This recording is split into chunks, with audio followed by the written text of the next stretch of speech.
Well, welcome to firstoffthebike.com's Try 101. With me is Andrew Jones from Cycle Speed. Morning, Tim. Morning, Andrew.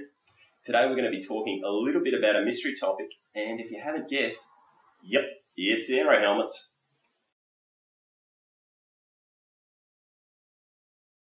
Thanks, Tim. So we kind of laugh about aero helmets a little bit because they look funny with a great big tail.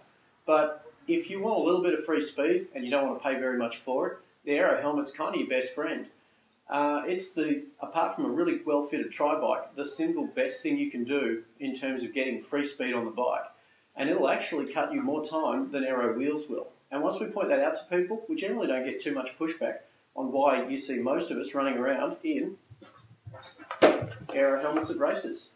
There's a little bit of mystery as to why it works, and people get all confused about the big tail and the way that these things look, but predominantly the reason that this thing is aero, the reason that it works so well, is it has a nice, clean front end. If you think about it, the single biggest thing you've got to push through the air is your torso, and after that maybe the bike frame, but the second or third biggest thing that you've got to shove through the wind is your noggin. So once we get rid of the traditional bike helmet that's covered in vents, that has an awful lot of drag, and we go to something that has a nice, smooth front end, we cut the drag significantly.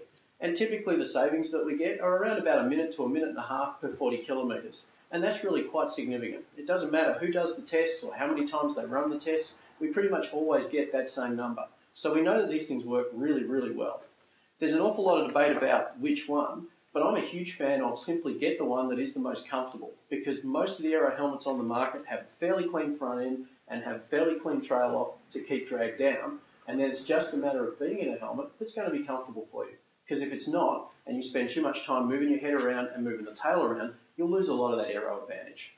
And that's pretty much aero helmets.